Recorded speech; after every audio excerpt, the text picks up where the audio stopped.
Welcome everybody. We've reached 1 o'clock. I think we will wait a few minutes just to get more people to join.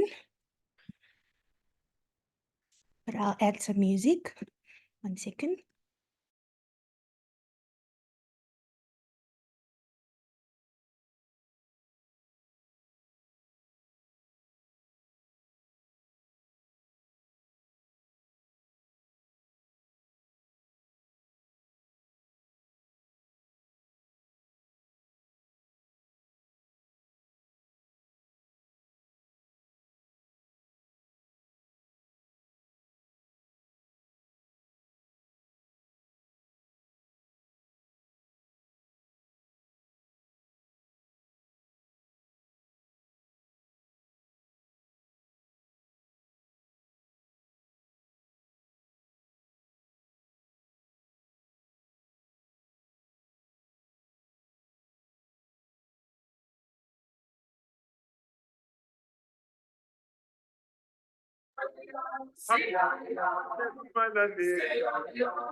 And we'll start in 2 minutes from now at 5 past.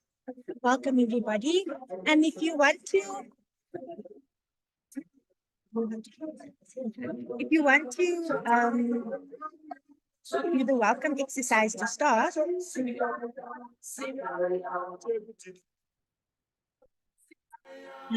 you can do so by introducing yourself in the chat. My name's Eden Pedro.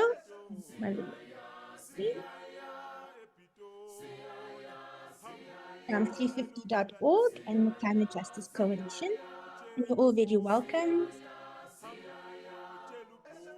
We won't be able to go around everybody in the group, in the room, but it would be great if we got to know each other a little bit. And you can use the chat function for that, just to let everybody know your name. If you're part of an organization, please let us know which one. And then what motivated you to join today? You can write that in the chat, your name, organization, why you're here. And we'll start in 1 minute.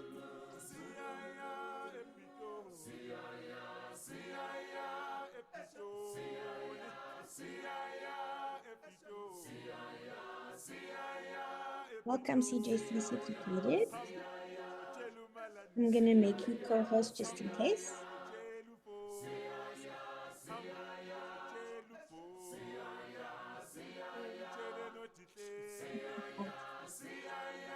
Is here, and then Comrade Andile.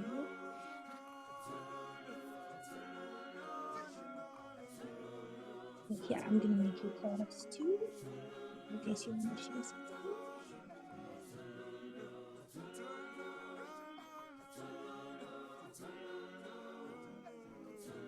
Okay, it's 5 past.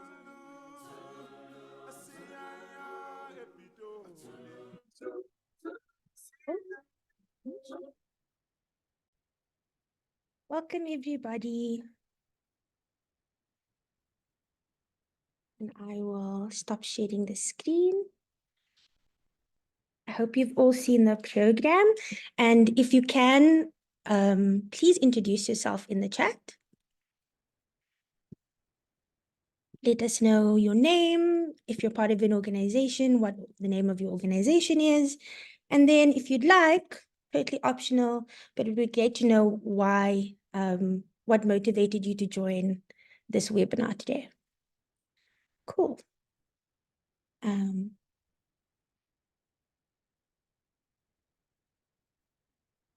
Great. I see some people are doing that in the chat.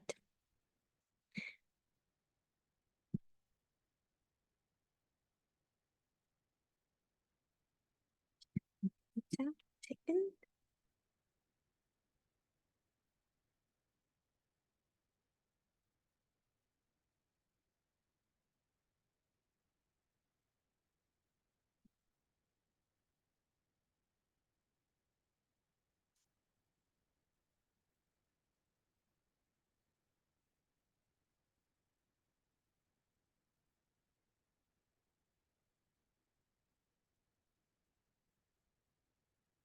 Sorry, your screen hasn't frozen.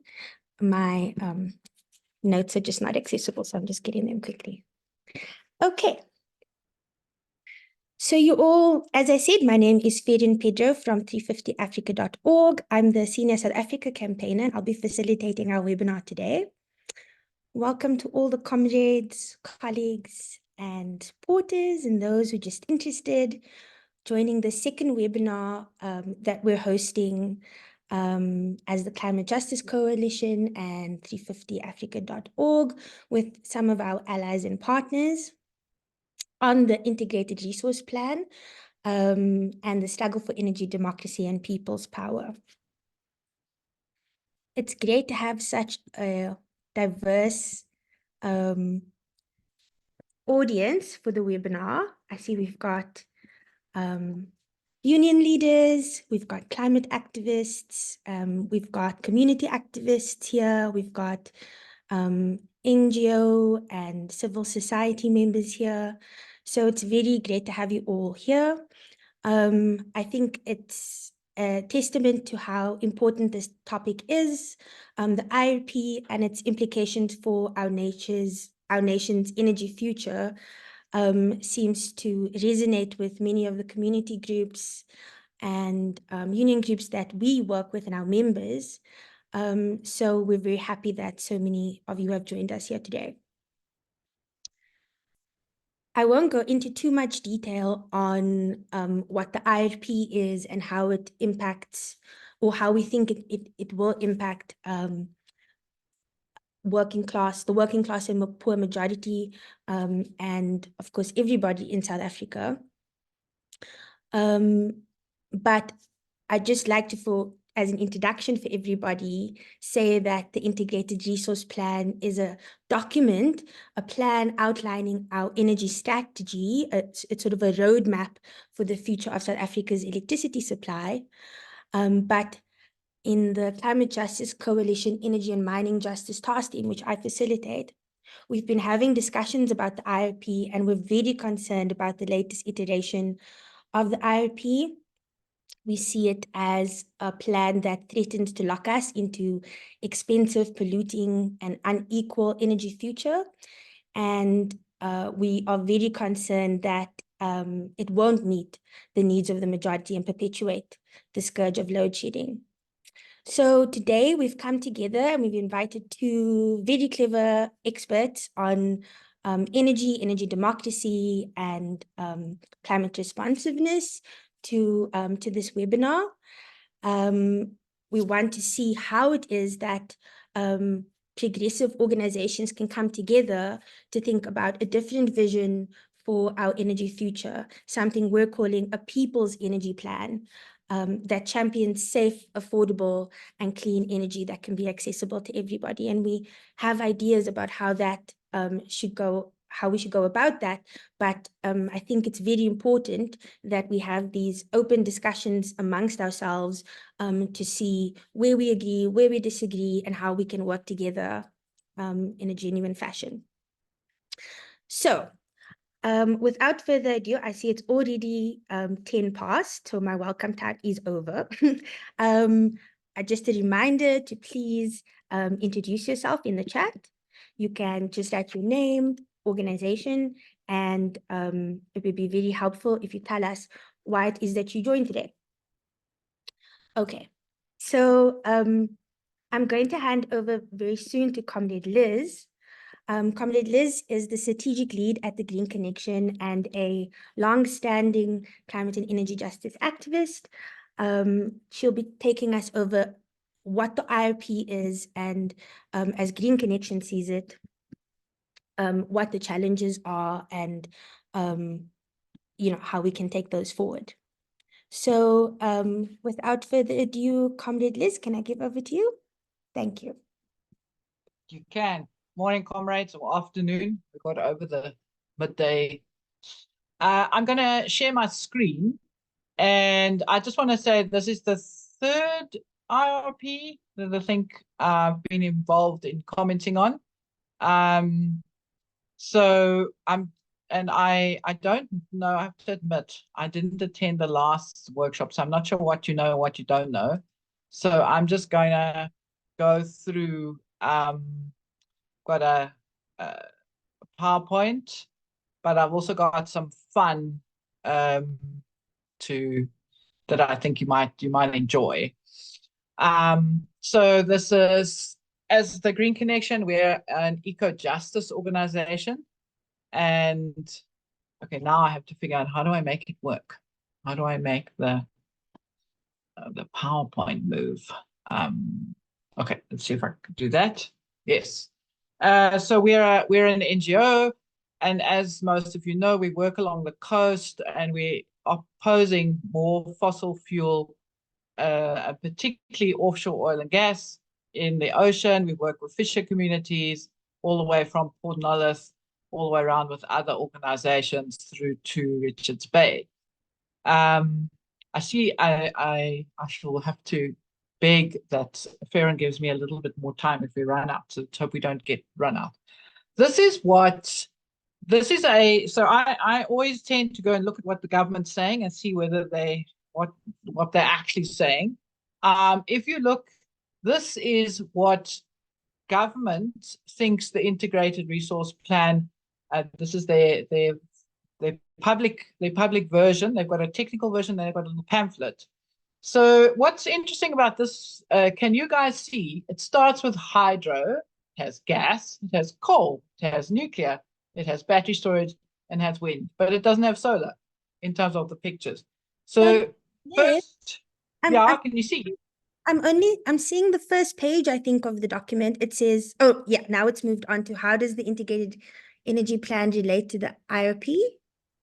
Okay, so that first page, I just wanted you to see the icons on the left-hand side. Oh, the icons on the left. Sorry, go ahead. My apologies. So there's no sun in their little icons. So that was an interesting thought in my brain. It's like, what happened to the sun? Now, I thought it's always useful to see what does the government say. So we, as Green Connection, and as many of the comrades here know, what we have been saying, if we actually went to court, is to say that we need an IEP, an integrated energy plan, before we get to an electricity plan. And so I've just put, this is actually what the DMRE says, that there should be. I just want you to look at the third paragraph, which says the integrated resource plan is a subset. In other words, electricity is a subset of overall energy, which makes total sense. And it says it's correct that the IEP should have been developed. Now, this document is undated, but I think it's about 2017, 2016 on the DMRE website.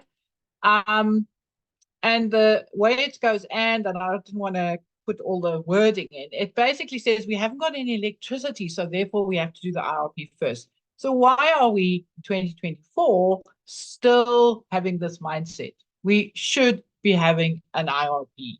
So we should have an IEP and then an IRP. And this is the problem. And who is responsible for producing both the IEP and the IRP? That mandate. So now the other thing is, what is an IRP? It's always useful to have a look at it. So firstly, it's supposed to be reviewed every year, regularly reviewed. It's to ensure that we have security of supply for our electricity, in other words, the lights stay on.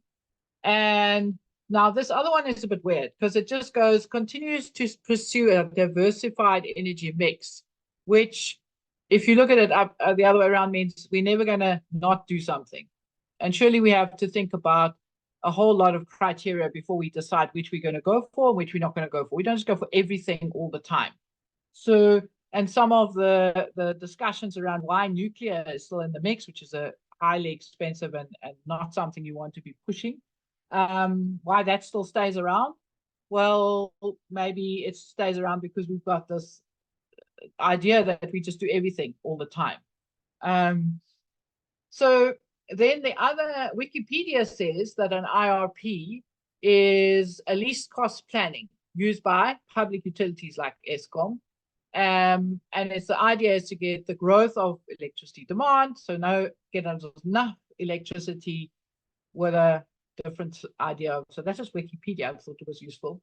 And then the IRP 2019 says it's a coordinated schedule, in other words, a time frame for generation expansion and demand side intervention, which like efficiency, how do you reduce your electricity to meet the electricity demand? And I just want to say, yeah, when you talk about demand side, when we look at what's in this IRP, and then when we look at what, I think it's the ANC manifesto, which even says it, funny enough, they didn't act on it, but solar water heaters are one way of giving particularly those who are in marginalized households hot water for nothing. Free hot water, it's a service that you can get.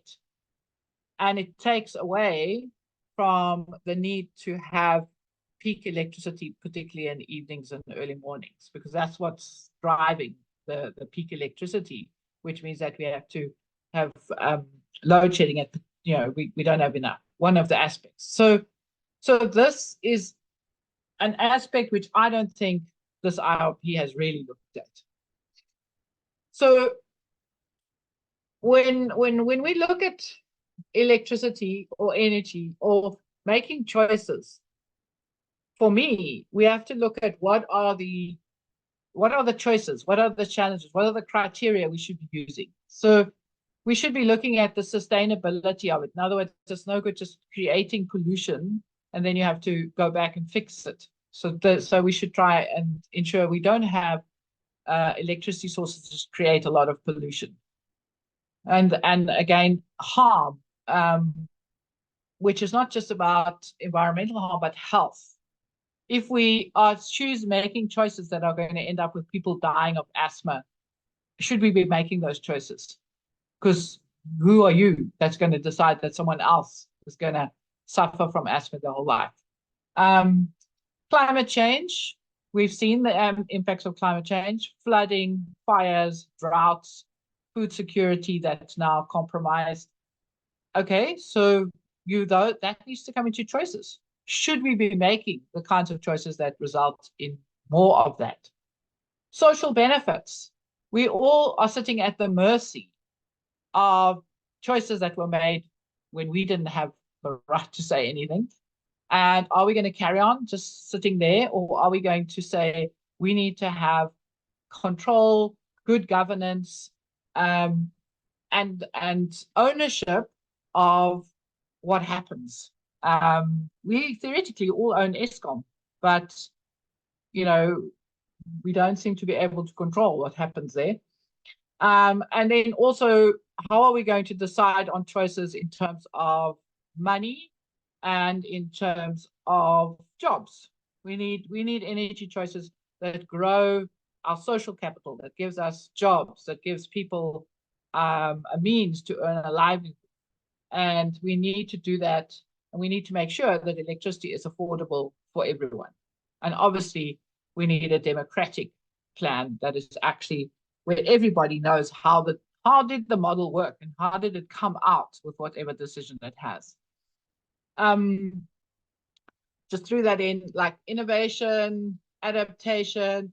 you know, there's many things we can do at household and local community level, which are not really where this plan is aimed, but it all makes an impact in terms of ensuring we have democratic people's electricity plan.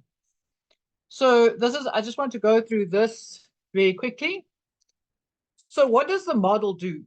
It basically adds and plays with numbers on the basis of a formula you give it. So if you tell it, give me what is the mix of energy that's going to give me the lowest cost, lowest price. Now, this is just from 2016, I think, so don't worry too much about the calculation, but let's say that the 54%, the light blue is like renewables. So it will, or maybe that's solar and the 25% is wind, you know, like basically it will tell you this is what you should do. And this is what happened in previous rounds. When you can mess with the numbers, basically you say, give us the best fit, the most affordable electricity, it'll run like that. But if you now tell the model, no, you can only build a restricted number of renewables every year, then it gets stuck. It says, okay, then I have to take something more expensive or more polluting because I've got to make sure there's enough energy to keep the lights on. And therefore, if you're not going to let me do renewables, I have to bring in something else. So I bring in coal, for example. Then you say, no, now you must be climate friendly. You can't have any coal. So what the model then is forced to do is look for the next most expensive or the next most polluting in order to ensure that the lights stay on. So that's when you start suddenly, last time that was how it was like, oh, nuclear suddenly came on the agenda, or it suddenly becomes gas, or whatever. But it's the choice becomes not what it would do if it was given if as a model, it was allowed to make its own decisions based on the inputs like cost, sustainability, affordability, jobs, etc. It just now follows whatever restrictions the model has put up, and therefore whatever you get out is related to what you put in. And that's very important for this IRP because we don't actually know. So I want to give you an example. If you look at the IRP 2019, and I'm just giving you an example. So this gives you what they thought they could build each year, what they wanted to build, and the types of power. So if you, this is an example of the wind. So now what I want you to just notice here is that there's a certain amount that's being built every year. Like there's not a gap. Everything is being built every year. That's an important aspect because if you want to start a factory, you want to create jobs, you can't stop and start. And that's what actually collapsed, in my view, the renewable energy startups that started after 2011, I think it was, because you can't invest and put money into a factory to start building wind turbines and then be told, oh no, well, actually, we're not going to do that anymore. And in fact, people have said that they did this and went bankrupt, and people lost their jobs. So now we look at 2023 or 2024, we're calling it the IRP 2023, and you look at the wind and you look at what happens. Is there things being built every year? No, there are gaps. Obviously, there are gaps everywhere, but this was just an example to look at what it's suggesting is built, and then it's suggesting there's not much built, and then like, so nobody can actually get jobs in the wind industry like that because nobody's going to be building any factories here. It's all going to be imported. And it will be a few people digging holes to put up the wind turbine. It's like really not going to work very well because you've got this gap. So I'm moving fast. So that is up, but I'm going to extend it by 5 minutes. Is that okay? Please. Go ahead. So this is just to say, just to look on the left-hand side, the first column gives you how much capacity we have, and 2023 suggests we should have the one on the right, the 82 gigs, and it's not really going to help us because they're still saying there's going to be load shedding. So they're not planning to build enough. So I just wanted to look at this. Is the IRP has a short-term horizon to 2030, and then it has a longer-term horizon from 2030 to 2050. And when you look at this slide, you will see in those they give a whole range of scenarios. I'm just showing you what's called the reference case, and that's the brown, and what's called the renewable case, which is the green. And what you will see is the renewable case builds a lot of renewables. The reference case puts in gas instead. And that's, of course, the problem with this. It seems to be, instead of using the numbers to come up with something, we are being given the end result, and now there seems to be a justification through the model, and the numbers are not there. So this is if we have to assess the IRP with 2019, 2023, and then the reference scenario 2023, the short 21 to 30, and the two longer scenarios, which are 2030 to 2050. I just did on cost in the far right column, health, the middle column, and climate on the first column. And that's my assessment that the renewable scenario would be the best of the bunch, but we don't have enough to know what are the real numbers. And that's the major problem with the IRP as it stands, is you actually don't know how they got to their conclusions, and their conclusions even say we need more work to do the conclusions. This is just a job slide, and now I want to stop sharing, and this is what I really wanted to show you guys. So I did some work for AIDC, and this is just an example. For those who are interested in the numbers of jobs, so can you see that? And you can see it says like wind, solar, and it gives the amount of megawatts you would build, and the amount of direct jobs, indirect and induced jobs. So for 1,000, so I just wanted to give you an idea. If we built, just give you any number, like let's say 20,000.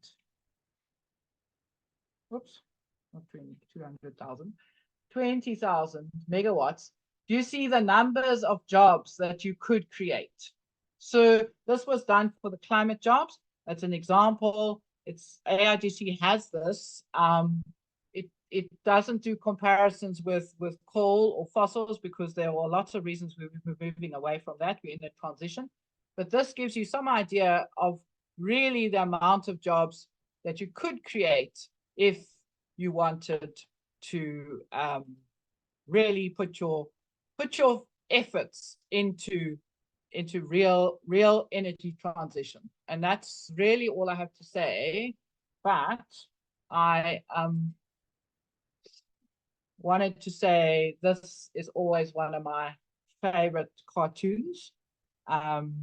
I have a whole lot of recommendations, but I'm not going to display them because of time. And maybe if we want to come back to them, I can talk to them a bit later. But Farron, I think I'll stop there.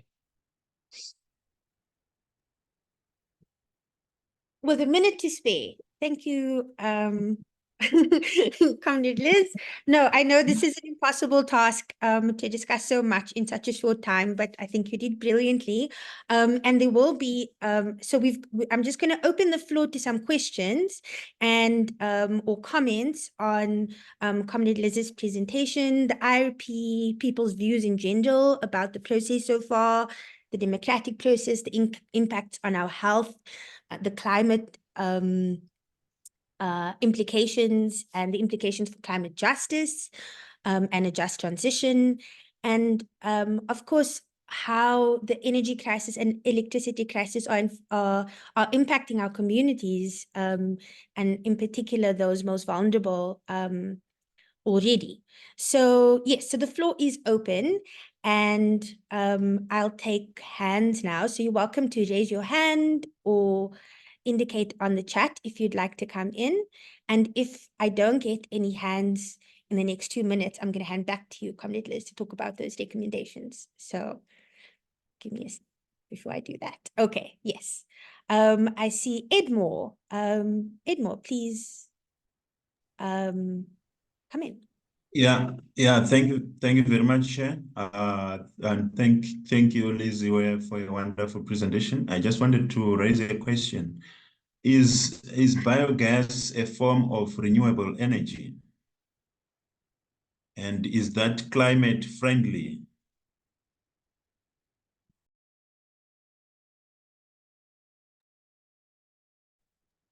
Sharon, how do you want to do it? Yes. You want to take it? I'm going to check if there are any other hands. Okay, then I'm going to ask Comrade Victor to come in. And then my question is, what are Green Connections recommendations? So that will give you opportunity for that slide. Victor, go ahead. Thank you, Com. I just want to respond. Thanks very much for the presentation, Liz. There's something that you mentioned about that there's too little attention on how many jobs are being created in the new electricity plan. There's also a discussion of the South African Renewable Energy Master Plan. This discussion is lagging behind, and I think we should get a lot more involved in it, because, and also the trade unions, because somehow I get the impression that it has been put on the back burner by DMRE. Because if you look at this plan, if we have a big build out of renewable energy installations, then we will be able to create a lot of jobs, provided that we look at the whole value chain from mining to beneficiation to manufacture, right up to recycling of the components.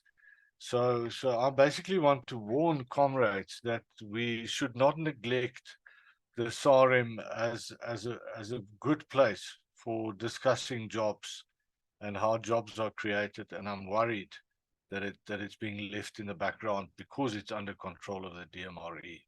Thanks.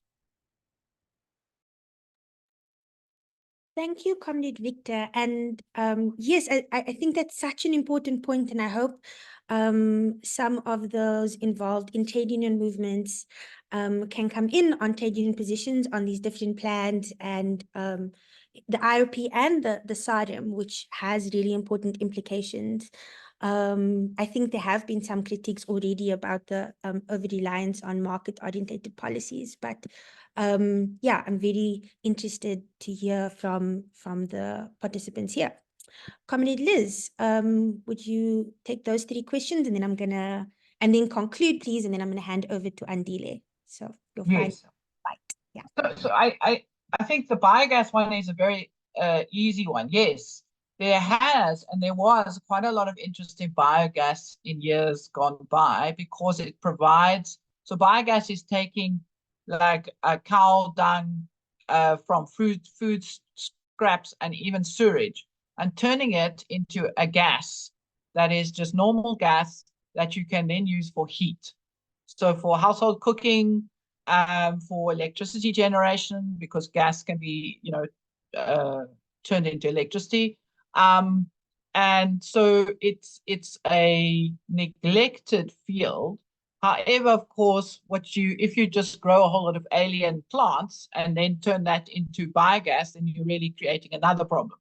So as a way of turning waste to energy, and particularly at a household level, it's a possibility. There was some interest in it years gone by, but it also got sidetracked as part of the biofuels problem, where we were now suddenly growing crops for export for the European vehicle industry to run on so-called green fuel, but meantime we were becoming food insecure. So there are big issues around biofuel, but biogas at a household and community level is a great way to solve the waste problem. And there are lots of projects in South Africa and in the rest of Africa where people have done just that. So it's part of the solution, but again, it's a solution that is community-based and localized, and it's not what the big guys at the top are looking for. So that's it. Sarim, I think, Victor, that is an excellent thought. I think that the comrades here would share the same sentiment that the DMRE appears to be focused on promoting some things and holding back others. And this IRP is gas heavy, fossil fuel heavy, and in our view is not part of where we should be going as a just energy transition. The renewable energy master plan is aimed to try and look at how renewable energy can be part of the economy going forward. And it's a political argument that I think is raging.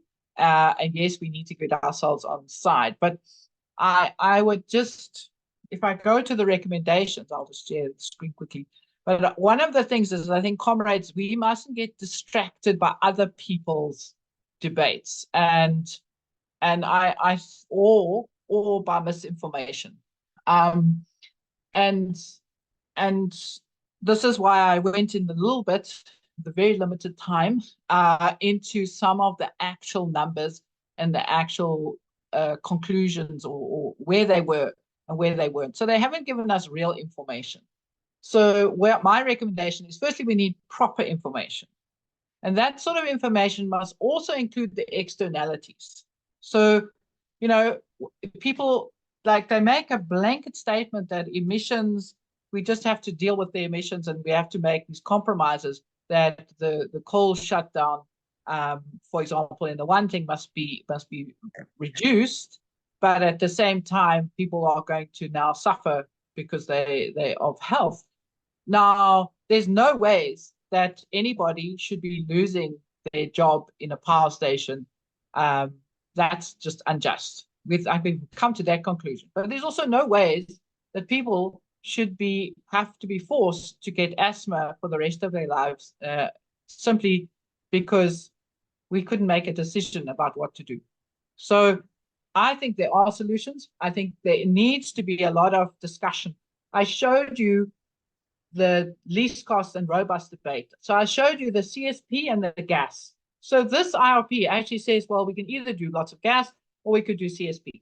CSP is concentrated solar. Sorry, don't like doing acronyms, but that has the potential with storage to run for 24 hours, 22 hours a day. So that's a kind of technology which we could do.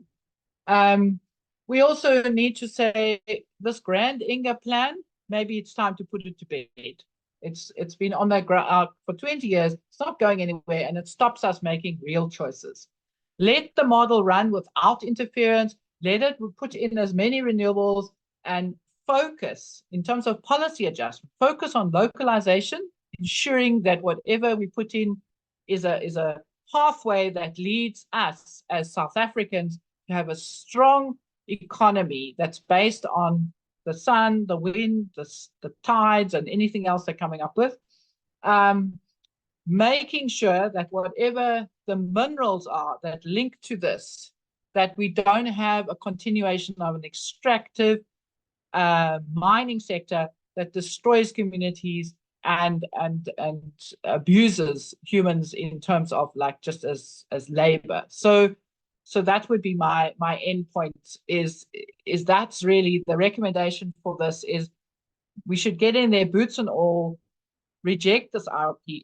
There is not enough information to make decisions, but what we do need is real information and real discussions, and we mustn't be distracted by these what I would call misinformation narratives that are floating around about our energy future, particularly that gas is necessary. Thank you. Thank you very much, Comrade Liz. If you can show your love and appreciation for Comrade Liz in the chat and with your reactions, we appreciate that excellent overview, and also your excellent timing, because perfect, right on the dot, 20 to 2. I'm going to hand over to Comrade Andile Zulu from AIDC. Comrade Andile is the Energy Democracy Officer at AIDC, and recently we had AIDC hosted a Just Energy Transition conference in Cape Town, and I was just so impressed by Comrade Andile's ability to pull the strands of climate and energy responsiveness, energy justice together. So I thought I invited him here to for an encore presentation, and yeah, the floor is yours, Comrade Andile. Thank you, Farron, and hi to all of the colleagues and comrades, and thank you to Liz for a good presentation that I think kind of outlined many people's frustrations with the IRP that I had been hearing over the past few weeks. And I just want to emphasize Liz's point of the need to reject the IRP, the assumptions that it makes, the ambiguity, the lack of justification for certain positions that the IRP takes, and just also a lack of information about the modeling exactly and how they were able to reach what I think are quite impactful conclusions. So I'll be sort of talking about the IRP in relation to energy democracy. And when we're talking about energy democracy, what we essentially mean, at least from an AIDC perspective, is the idea of understanding energy as a fundamental human need, not only to be able to satisfy your basic needs, but also to be able to pursue development collectively as a society. And the inequality that's reflected in our economy, in housing, in jobs, is also inequality that is affected in how people are able to access and use energy. So when it comes to the IRP, then I think there are 3 points of context which are quite important for us as activists to inform our critique and to inform our understanding. So firstly, there is the fact that we've seen a continued energy insecurity through the crisis of load shedding. And the IRP itself indicates that load shedding is likely to persist until 2027, which contradicts some other pronouncements that government has made. But nonetheless, there's the reality that load shedding is going to continue. And that's going to be a constraint on economic growth, on the prospects of solving unemployment, on the prospects of dealing with the various kinds of inequality that we are faced with. The second thing then is the fact that our government has commitments to unbundling, and it has commitments to creating to decarbonizing through creating a free and competitive energy market as stipulated in the Just Energy Transition Partnership and in the Just Energy Transition Investment Plan. So there's a commitment quite explicitly in order to get climate finance to unbundle, to marketize the energy sector, and to decarbonize South Africa through a profit-led motive, right? So as Richard is highlighting here, he said somewhere in the chat recently, essentially what the government has done is that they've sort of left decarbonization in the hands of the private sector, and the state's job now is to create the legislative, the economic conditions to allow this, green energy market to thrive. And it's another word for structural adjustment. They're going to have to change the structure of our economy increasingly in order to do that. And alongside that commitment to the Just Energy Transition Partnership is also the commitment to decommissioning certain power stations over a certain amount of time. And then obviously the final thing in context that's very important for all of us, and I won't spend too much time on it, is the reality of the climate crisis. We've seen the heavy rainfalls in KZN, which have led to flooding and already some deaths. We've seen the heat waves in certain parts of the country. We've seen Agriculture SA complain about the low rainfall and the decimation of crops in the past several years. And so really the climate crisis for a country like South Africa is going to pose many series of problems in terms of migration and climate refugees, in terms of stalling our ability to sustainably reindustrialize. It's going to cause problems in terms of public infrastructure and just being able to live, certain places not being habitable anymore for people. And probably the biggest issue it's going to cause is food insecurity. You already have millions of people who are starving, and that's likely only to get worse. So those 3 things exist as the background for the integrated resource plan. And yet you have an integrated resource plan that conflicts with the visions of presidency and the executive. So we'll have an IRP that conflicts with the visions, that show conflicting visions and interests within government in regards to securing electricity supply, and also in regards to the pace and the unfolding of decarbonization. So what this reveals to me is almost a total lack of coordination and coherency within the government that is quite concerning, because the issues that I outlined in the context require urgent and efficient attention. And yet, it seems that on the one hand, you have a government that is determined, like is saying in the chat, to push a fossil fuel agenda through legislation and institutions like the IRP.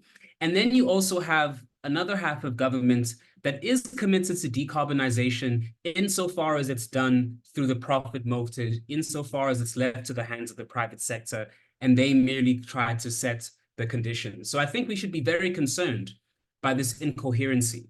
And perhaps I think that the lack of coherency and the lack of coordination when it comes to the integrated resource plan is a result of the fact that government has kind of left decarbonization to be led by the private sector. So if you're going to have market forces and private interests lead decarbonization and play a much bigger role in energy planning, then you're going to have this kind of incoherency that occurs.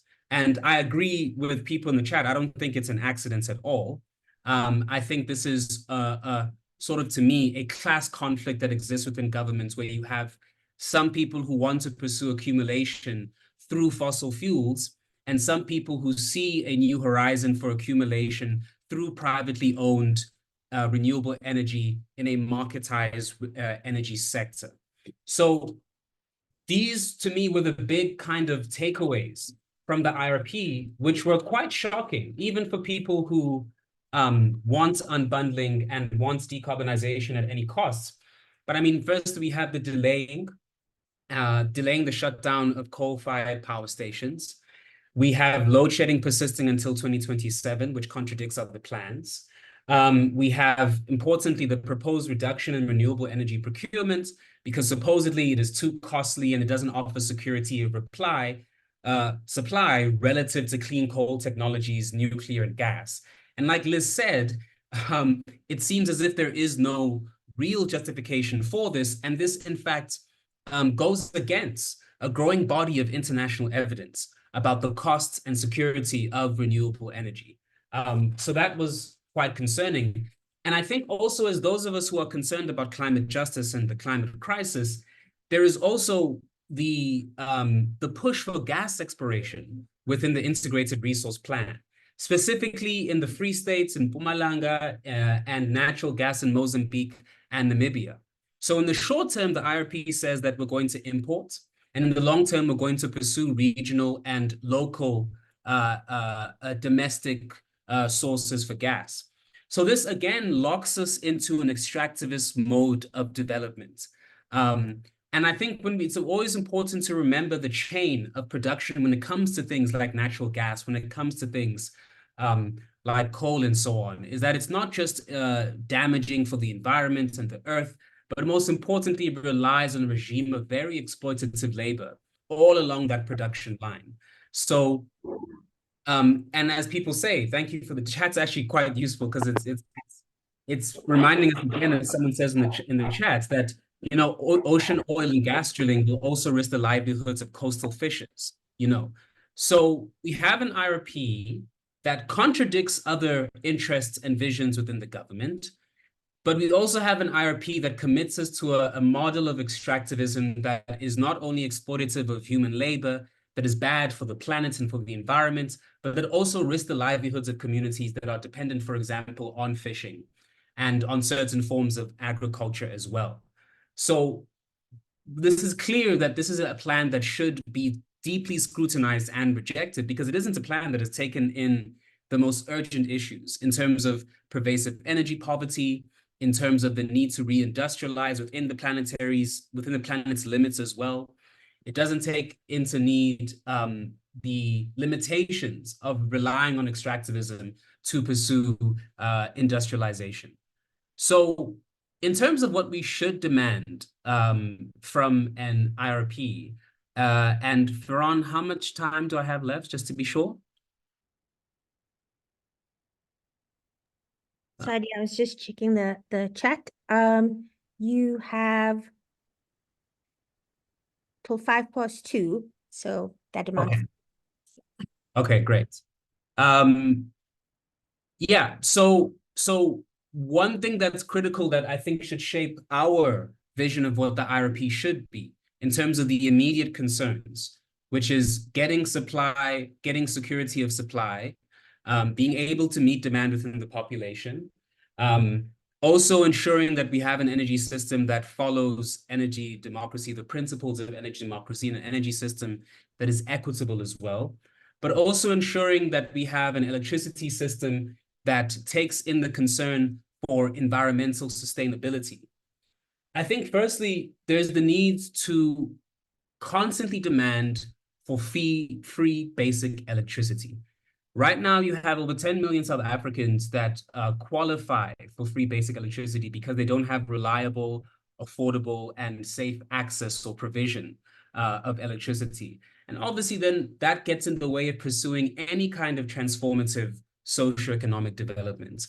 And even within that program of free basic electricity, the amount provisioned is not enough to meet a household's needs. Right now, I think it's about 50 kilowatts per month. It's not enough to be able to meet a household's needs for raising, feeding a family, taking care of the household, et cetera, et cetera.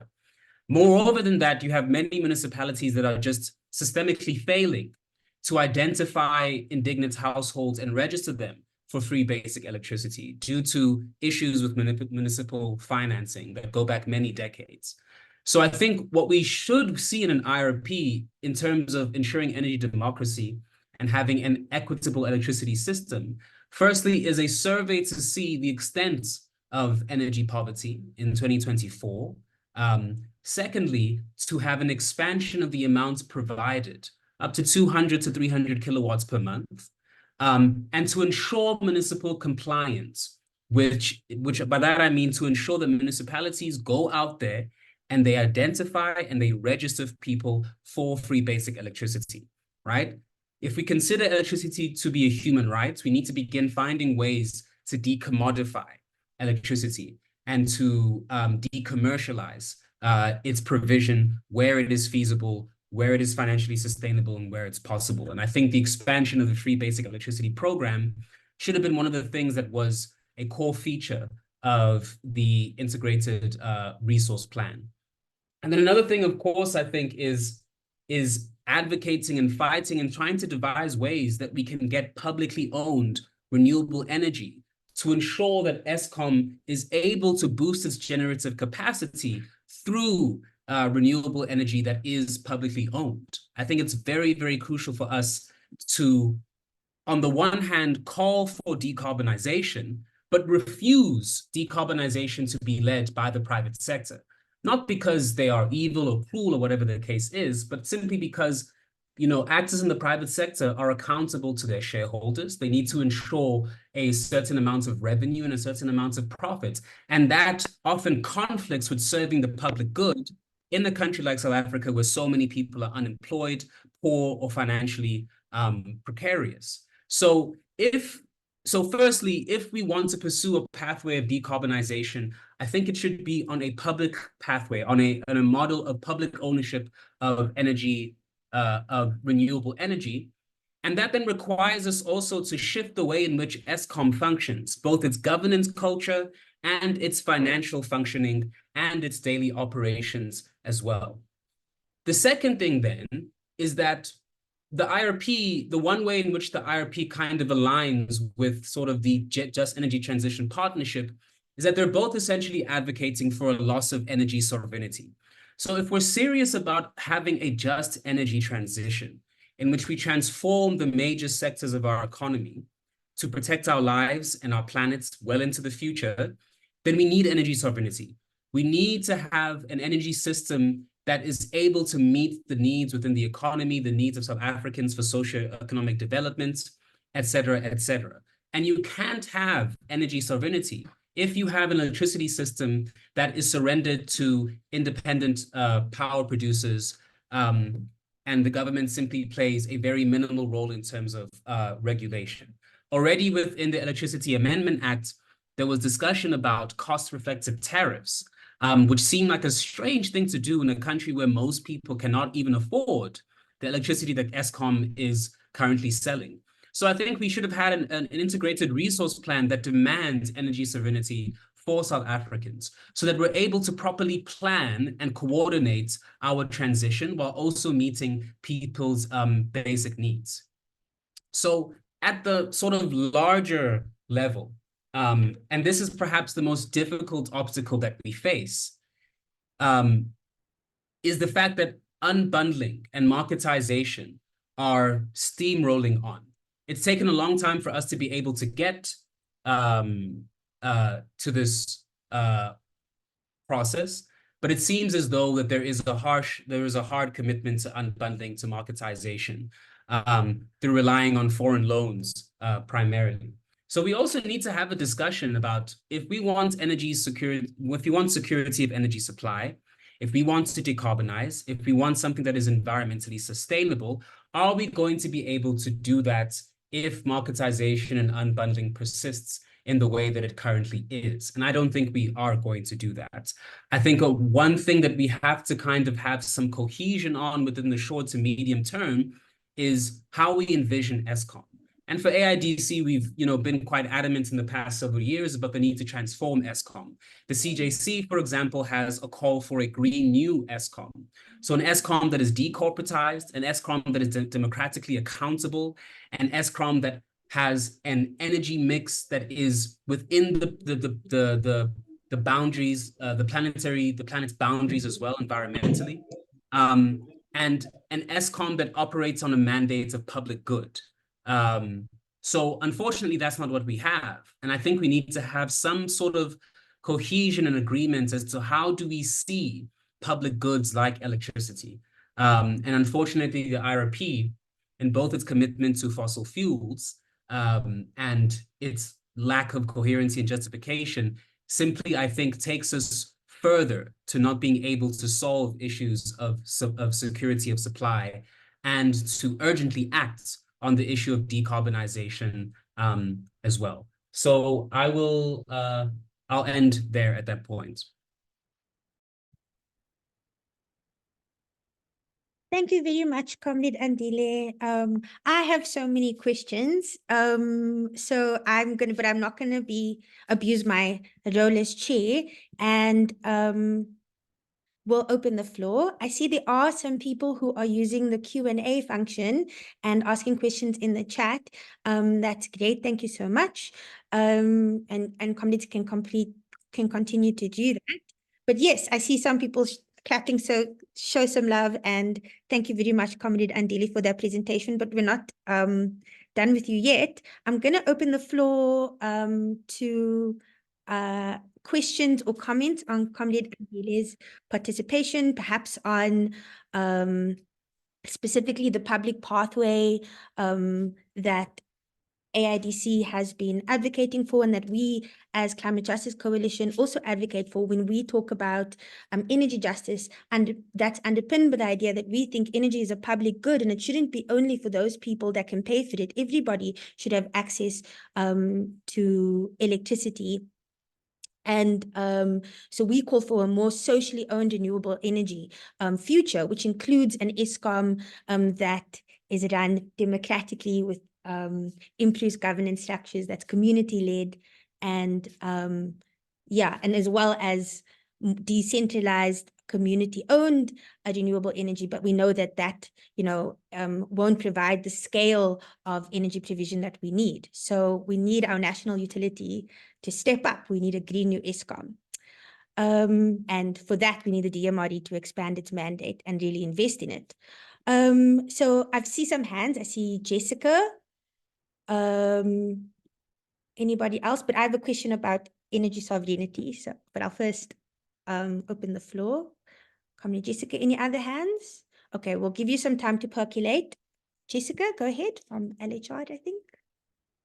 Yeah, it is not as interesting as the person raising the hand is here. So basically, I mean, there are just a few points I want to make.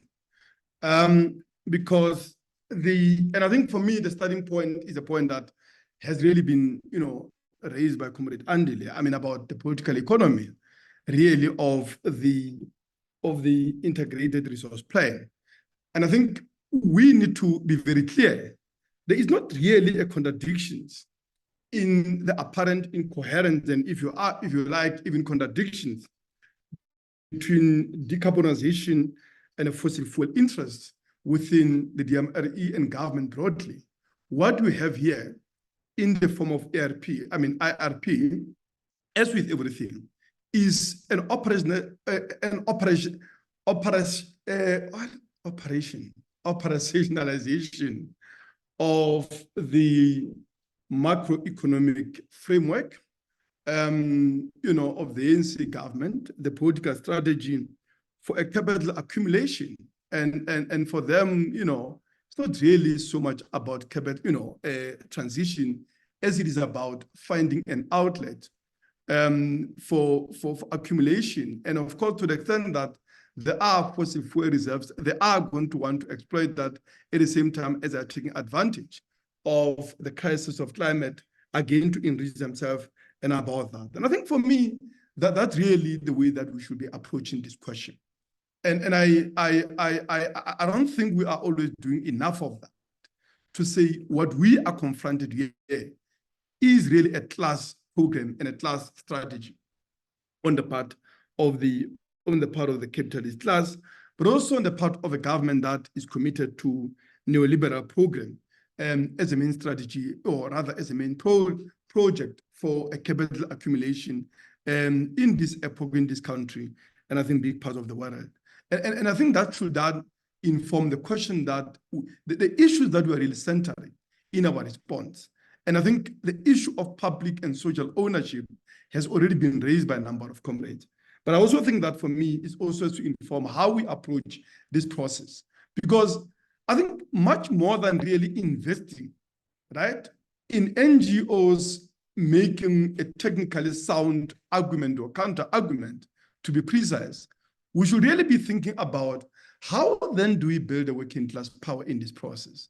And that is to say, a policy-making response or policy responses from the working class through a process of mobilization and campaigning, wherein I think as NGOs, as people here with lots of technical capacities, we need to be saying, how then do we get unions? How do we get mining-affected communities and many of the organizations of the working class that are, of course, battling issues of access to energy, to get involved in this process, to see this process as their process and something that, of course, they are invested in it, and investing our technical resources into empowering them to be able to making this submission, but more than that, to mobilizing and campaigning around it.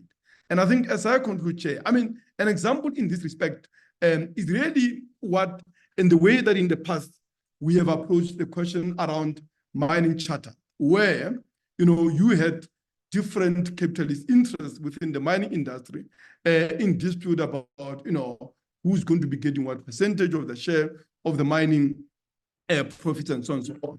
We developed a campaign around this where we had, mining communities mobilizing a charter which until that time was really just about varying interests, mainly white capital and of course aspirant and black or B interest within the mining. We transformed the struggle around that into a cause for the mining communities, taking litigation, making sure that communities pack the hall, they were able to be consulted, and although there was less of input, sorry to interrupt. I think it went a long way. But we had lots of communities on that. Yummy? No, I'm done, Chen. I'm done. I'm actually done. So okay, if you could just wrap up. I'm just saying that I think thank you, we should really be getting trade unions and the mining affected communities, especially we are Makuas, we are Metcon, if they are still there, and many other community movements, and ensuring that we empower them and we empower them to make these submissions in their name. Thank you, Comrade Sube. So many really good points around what it's going to take to actually change these kinds of policies.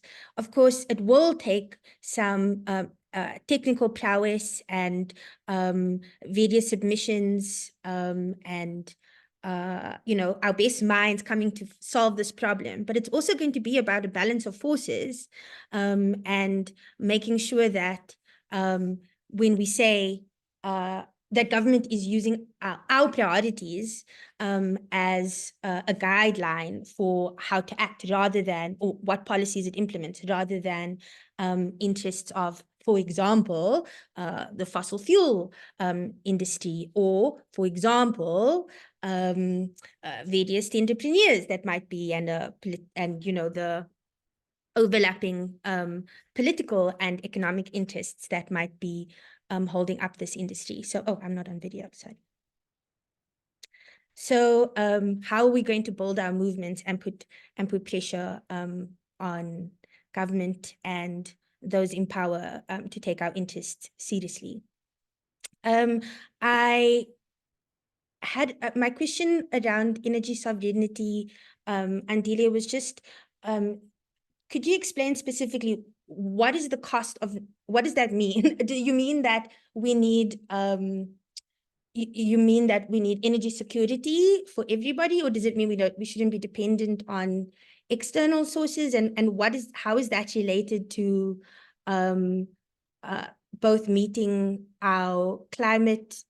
I can sort of think logically, but I don't know much about this. So if you could explain, how is that going to support us meeting our energy needs, and also just basically, why is that a priority, do you think? If you could explain more about that. And are there any other questions for Comrade Andile? Then Sube, please stay on the call, because we're going to talk about some of the things that you've been discussing as part of our People's Power actions happening in March. Comrade Richard, yeah. And then I'll hand over to you, Andile. I'll give Richard the last question, then over to you, Andile, to respond to those comments and questions, and your final word on the subject. Richard. Thanks, Comrade Ron. Yeah, maybe just an observation before I get to the question for Andile. That when we look at this output of the Department of Mineral Resources and Energy, we've talked a lot about what it should be, what it could be, but I think we also need to take a cold hard look, step back at what it is, which is an expression and seeking a mandate for a bunch of interests, mostly within the incumbent energy system, as I've just put in the chat. This relates to how you keep value chains in the control of those who are currently controlling them. And so the fact that there's liberalization going on and renewables are being basically left to market forces as something the private sector can get on with doesn't necessarily signify that Montash et al. Have given up on state ownership of energy resources and the rents that can be extracted in the process, and the leverage that gives. And this also applies to mega projects like nuclear. So I do think that we need to look at this also as an expression of a particular agenda. And so my question for you, Andile, is in this thing about, because obviously our electricity system, we want it to stay under public ownership. So there's a problem with the liberalization. But what do we do about the push that is basically there to sustain fossil fuel revenue chains and other mega project type things like nuclear? Thanks.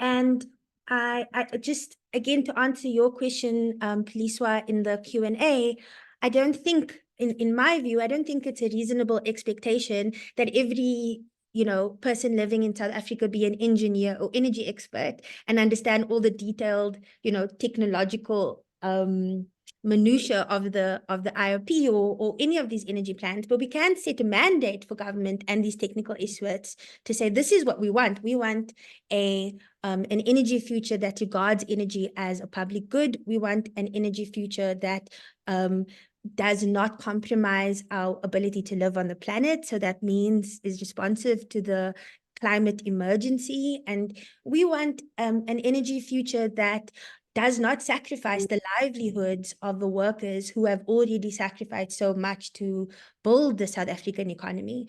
So how are we going to do those three things? Okay, those are the things we want. Now you go and figure out how to do it, please, for us. I think that is how I think about it. And I don't think that, when we say we want people to participate in the process, it means that it needs to be all the, various technical information, but it is very important that we do participate and make our needs heard, and our priorities. So that's answering your question live, Piliswa, and anybody else is also welcome to come in on that. There was a question about biogas. Sorry, Mr. Esrich or Mrs. Esrich or Comrade Esrich, but I can't answer that. If anybody else is able to talk about the pros and cons of biogas, please come in. Okay, over to you, Andile. Okay, great. Thanks, Farron, and thanks to all the questions and points of inputs. Yeah, perhaps I should have been clear about this. I certainly agree. The government isn't, or rather I should say, ruling elites aren't sincerely interested in decarbonization as a way to save the planet and those people who live on it. Renewable energy is a new field of accumulation and a way to essentially boost their class power. So at AIDC and many other climate justice movements in the global south are picking up on this. We see the Just Energy Transition Partnership and Investment Plan as green structural adjustments. So essentially transforming the structure of the economy through fiscal, industrial, and monetary policy in order to open up new pathways of accumulation and to de-risk investments into renewable energy and into the kinds of infrastructure and technology that you may need for renewable energy as well. And it has implications not only in terms of slowing the pace of decarbonization, because it's not going to be coordinated, it's not going to be planned, but it has implications for workers. The World Bank has said that we need to transform our labor markets, make sure that labor is cheap, that it's easily accessible, that it isn't shielded by collective bargaining, and those are the concerns. They talked about the need for fiscal discipline and more fiscal consolidation, which means more austerity and shrinking the public sector, and so on and so on. And I think what Richard brings out and what the first comment brought out as well, I'm sorry, I apologize, I can't remember their name. I think what they bring out is a conflict within the ANC that has existed for quite some time, where you have those, and there's intermingling. It isn't sort of a clear-cut line, but it's intermingling, where you have those within the ruling elite and the ruling governments who are interested in accumulation through the state, through procurements, through tenders, through outsourcing, through ownership. And then you have those who are interested in accumulation through more conventional means in the private sector. But of course, even those within the private sector still need the state, to de-risk things and make things as least costly as possible. And I think what it seems to me is that the IRP and the Just Energy Transition Partnership, and in the ways in which they sometimes conflict, reveals this sort of class conflict that's been brewing within the ANC for quite some time. And so then in terms of Richard's question about what do we do about this, those who are keen to lock us into the minerals energy complex, essentially, as the way it is now, this extractive model that relies on fossil fuels and damaging kinds of sources of energy. I think this links to the question that was in the chat about how do we get people on the ground when it comes to not only the integrated resource plan, but I think when it comes to issues of climate and decarbonization in general. I think firstly, we have to ask ourselves what social actors and social forces have potentially the power to resist this. Because currently we're in a situation where the government is more concerned about appeasing the private sector, about appeasing its own interests, and about appeasing credit rating agencies and international finance, more than they are concerned about appeasing us. And it's because they don't fear us. They know that we don't have the social power right now to resist what they do. And so we have to try and build the kinds of social movements and social forces that will make the government more scared of them than they are of satisfying the private sector and interest within the fossil fuel industry or interest within international finance. And a key social force to do that is trade unions. Because if workers within the mining sector, workers at power stations, workers within the different zones of the energy sector, what they have is the ability to suspend their labor and to bring their employers to the negotiating table. But that kind of thing is very difficult to do in a context where there's systemic unemployment and where many unions feel, understandably so, that their job first and foremost is to protect the jobs of their members, which is an understandable fear and main priority when you have, you know, over 10 million, over 12 million, 13 million people unemployed. So we have to find a way, I think, to build a connection between trade unions and social movements in a fight for decarbonization, for climate justice, for energy democracy, and so on. How that connection is built, I'm not sure, but it's something that's been done in other countries.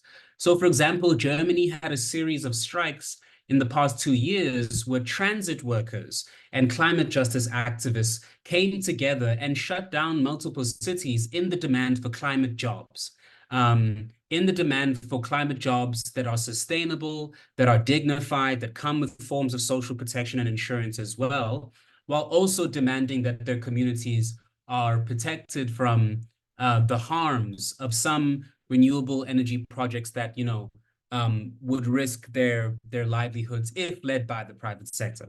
So there needs to be some kind of connection that's built between trade unions and social movements, or else we're not going to be able to overcome this, because as social movements, there's only so much leverage that we have. And as trade unions, I also think that they need social movements to make demands within communities and so on.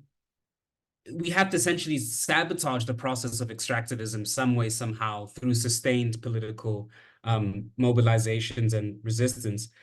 And then on the question in the chat about how do we get people on the ground to be concerned about things like the IRP, I think it's quite important for us to break down the ways in which things like the IRP, the Electricity Amendment Act, the IEA are concerned with people's ordinary struggles. I think often when we approach communities, we come to them at a high level of abstraction, but we should approach communities to say, look, here's the reason why the tariffs are getting higher and why the number of units that you buy, the amount that you spend on electricity doesn't seem to correlate with the number of units that you get. Here's why load shedding is constantly disrupting your ability to take care of your household. Here's why load shedding is disrupting your ability to get a job, as it's one of the factors that contributes to sort of stagnating economic growth. Or here's how we can get jobs and have a new industrialization program on the basis of sustainable climate jobs. So I think we have to find a way to bring these very technical issues at times to the material problems that people face on a daily basis. Sometimes I've noticed, for example, that in meetings that I've had at times in the Western Cape, you know, you come across, you know, people who are fishermen who are saying that, like, look, we're noticing a shift in our ability to get a certain yield when we go fishing. You have people who say that they, you know, who live in townships who have been noticing the severity of the heat gradually increasing and how that impacts their lives, how it impacts public waste and pollution in the community. In KZN, you have a budding awareness about the fact that, you know, the frequency of these rainfalls and typhoons, it isn't just a coincidence. There must be something larger going on with the weather and the climate, and it's affecting my ability to live and my ability to pursue my own development as a person. So we have to find a way to connect the large technical issues of legislation and policy to the daily material struggles of people. If we approach them at a level of abstraction, and technical expertise, I think many people are just going to be understandably disengaged. And I think we should also make ourselves understand that all of this is very difficult to do in a context where most South Africans are currently focused on just getting through the day and surviving with how bad things are. Then in terms of energy sovereignty, so sovereignty essentially means, I mean, you know, we say that South Africa is a sovereign nation and that, you know, as a state, we're able to, ideally, able to determine fiscal policy, we're able to determine things like the structure of our government, we're able to determine the structure of our political order and economy, how things run. That's kind of the idea with sovereignty, is that you're able to control and dictate how that process goes. So in terms of energy sovereignty, the concern for many people within the climate justice movement in relation to unbundling, liberalization, is that you are surrendering the ability to decide how generation, transmission, and distribution unfolds to the private sector. And if you aren't able to coordinate your energy sector and have control in terms of how electricity is priced, in terms of how we ensure that it is subsidized, for example, then I don't think you'll be able to have the ability to coordinate a just transition. Because then you're then conflicting with interests in the private sector that aren't necessarily concerned about decarbonization for the public good and for the planet, but are concerned with decarbonization as a new realm for people to accumulate. I'm wondering if there's another question that I missed, but I just want to reiterate Lydia's points about climate jobs as well. A big reason why you want energy sovereignty, and this also connects to economic sovereignty, the two need to go in hand. And one thing that the Just Energy Transition Partnership has done is diluting our economic sovereignty, because we have international financiers essentially dictating the kinds of economic reforms that we need to pursue to get to a low carbon future on the basis of private interests. So you need both economic sovereignty and energy sovereignty to be able, for example, to roll out a climate jobs campaign, to be able to transform. I mean, say, for example, you know, you need economic and energy sovereignty to be able to reform the public transport system. Right now, we don't have really a public transport system that is useful and beneficial to most South Africans. And we have a transport system overall that contributes quite significantly to emissions. In order to solve that, you need a state that is able to construct economic policy, that is able to have control of the direction of energy and how it's used and distributed, in order, for example, to be able to build a fleet of buses that rely on renewable energy, to be able to build the kinds of housing that rely on sustainable and renewable energy. So that's kind of what I mean about energy sovereignty.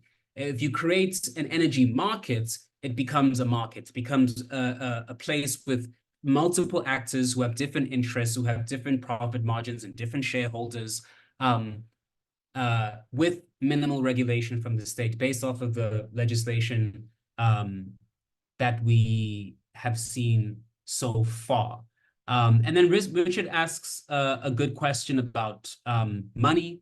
To do these kinds of things that we're suggesting, that some of us are suggesting, we're going to need to reform our fiscal and macroeconomic policy. We're going to need to introduce a progressive tax framework. We're going to need to halt illicit financial flows. We're going to consider things like raising the corporate income tax. We're going to have to find a way to mobilize domestic resources in things like the government employees pension fund, or start something like a sovereign wealth fund. So the pursuit of decarbonization and a just transition is transformative, because we also then have to change our macroeconomic framework as well to be able to mobilize the resources. We're going to have to stop taking foreign loans, which trap us into debt at unreasonable rates of interest that must be paid back in a foreign currency. So there's a series of things that we're going to need to do and communicate to people about what what needs to be done. And but I'll end it there. I don't want to take up any more time. Thanks so much, Andile. And if everyone again can show our two speakers the appreciation, we really do appreciate you taking the time and sharing your thoughts and perspectives with us.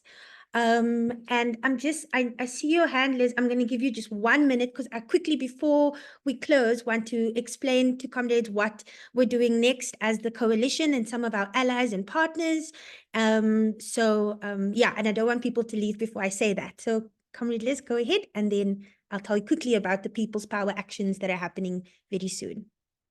No, I'm withdrawing. Rather more important. Okay, awesome. Thank you. Thank you for withdrawing.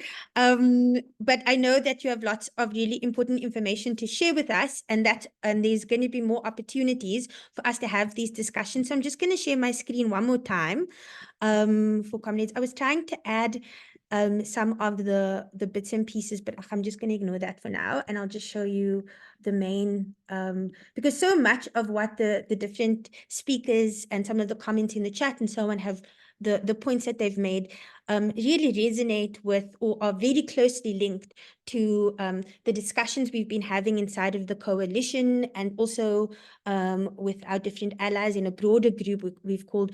First, it was the People's IRP Response Team, and now we've organized these, we're organizing in the process of organizing these people power actions.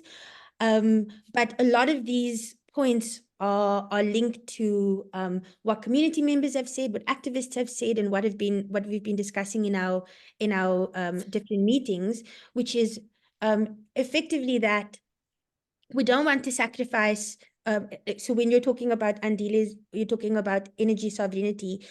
We don't want to sacrifice. I think that lines up with our view that we don't want to sacrifice people and planet for profit, right? Like we want to be independent from, it sounds like sovereign from the market. We want to make sure that everybody has access to energy and the basics to live a decent life, whether the market can bear it or not. So let me share my screen to tell you some of the things that are happening and that different organizations have been organizing. 1 second. So, right. So we had our first webinar last year, and then we've been having all these different small meetings. And at the bottom, you'll see the logos of those coordinating different actions, but these are not the only participating organizations. I asked this morning in Mpumalanga because the main action that's happening on the 20th of March will be in Mpumalanga, and the theme is Mpumalanga is not a sacrifice zone. And I asked how many organizations are involved, and they told me 185. So there are many, many organizations that have been community groups and civics, and we'd really love it if more unions were involved in this process too, and there is still time to do that. So yes, so to say that we've got a group of people from different organizations who've come together. We call ourselves, or I'd call us, the submissions crew, that are making written submissions, because as much as we've spoken about how some energy planning and electricity planning might seem far removed from ordinary people's lives, or even climate discussions might be far removed from people's lives, I have to say my experience in talking about this and organizing and working with different groups and organizing this is that people are very, very angry, and we're in the middle of an energy crisis that certainly motivated a lot of groups that might not ordinarily be focused on energy, but are now really seriously concerned about what we're seeing.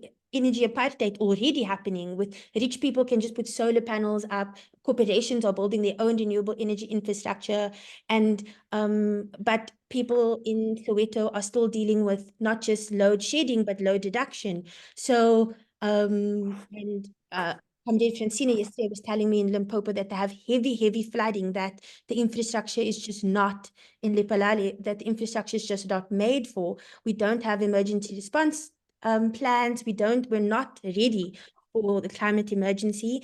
We're dealing with a serious energy crisis that is impacting the working class and poor majority worst of all, despite what you would imagined from reading Daily Maverick comments. But what I wanted to say was, yes, so if you want to participate in supporting those community groups or making submissions and getting inputs and continuing with this kind of discussion, we're having another meeting, an online submission workshop on Saturday. And comrades, if you agree with what has been said in this discussion, then you're definitely welcome to come and support, listen, learn, and work with us. Then they're going to be, we decided that because we're so upset about this IRP and also just the general state of energy planning, that we need a people's energy plan. So first, an IEP process that takes into account demand and supply and our whole energy system that creates, and then from there, an IRP plan, but all of those underpinned by the needs of people and planet, first and foremost. And so we're having different meetings in preparation for the action on the 20th and in different areas organized by the organizations represented below, but there are many other participating organizations. And we very much encourage comrades to attend and support these actions and meetings. Then the 20th of March, we're having a National Day of Action in 6 different provinces: Limpopo, Free State, KZN, the main one, Mpumalanga, at Emalahleni, DMRE. Mpumalanga is not a sacrifice zone. We're tired of one, sacrificing our bodies and our health for to produce electricity for everybody. The people there are people that also deserve clean air. But also we don't want to sacrifice our livelihoods in the transition. We want a just transition. We want investment, public investment in renewable energy infrastructure that guarantees jobs and training for people in these communities. So, and everywhere, really. So we're having those actions on the 20th of March. In various, please look out on our social media pages. But if you also would like to be involved and perhaps contribute or bring some of your constituencies or be part of these discussions, you're very welcome to contact me. You should have I'll put my contacts in the chat if you don't have it. Yeah, so that's what's happening from now until the 20th of March. Oh, and then on the 21st of March, the annual March for Systems Change is happening in the Western Cape, in Cape Town. It's not officially People's Power Action, but they're also calling for energy justice through a People's Energy Plan. So we've included that on our timeline. So just to inform you of that and to say that we invite all progressive organizations to join us in these campaigns. And we also hope that organized labor participates. And I'm very open to having those discussions with comrades. We won't go into the demands now because we've run out of time. I'll just close. But just to say that this information will be on our social media feeds, and I will also email this information, my little document, as well as Comrade Liz, if you can send me your presentation, I'll also forward that to everybody that's attending here today. Okay, so I'm going to wrap up now. I just want to give one more opportunity for any last questions or comments. No, we don't really have time, but anybody want to do a 1-minute thing? Okay. Sorry, I would prefer it if we could all talk lots more, but time. Right. So just to close, I wanted to say that, yes, everybody, we're hoping to build our energy and climate justice movement. I mean that, oh, Comrade Liz, do you want to come in before I close? Yes, come in for 1 minute and then I'll close. Sorry, comrade. I just wanted to say that in the chat, I put some links to documents that were prepared by civil society decades almost ago for other IRPs, because we haven't really, we didn't solve it then, and it's the same issues that we are facing. So just for those who wanted to maybe look at that, but there's something civil society commented particularly on, for example, there was a secret committee we found in one IRP of business and government that were manipulating the IRP numbers that was out of the public arena and very things. So just those links and those reports in case they're useful. And there was something called, we thought about an electricity charter, which was also mentioned. So just to highlight, maybe. Thanks. Thanks, Comrade Liz. And I will also, if you miss it in the chat, I'll copy it and I'll share that in the email with the information about the follow-up meeting on Saturday, the actions, the meetings and actions happening up till the 20th and on the 21st, and also some links to AIDC material that's very helpful, the ISCOM Transform document, articles on the public pathway, is all to resolving our energy crisis. Some of those, that information is incredibly useful and has certainly informed some of our direction, or mine at least.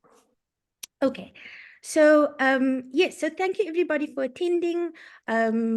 We have so much work to do in both resolving the energy crisis, responding to the climate emergency, and dealing with our crises of inequality, unemployment, and poverty. But there's incredible hope. My hope lies in the number of people that have attended this webinar.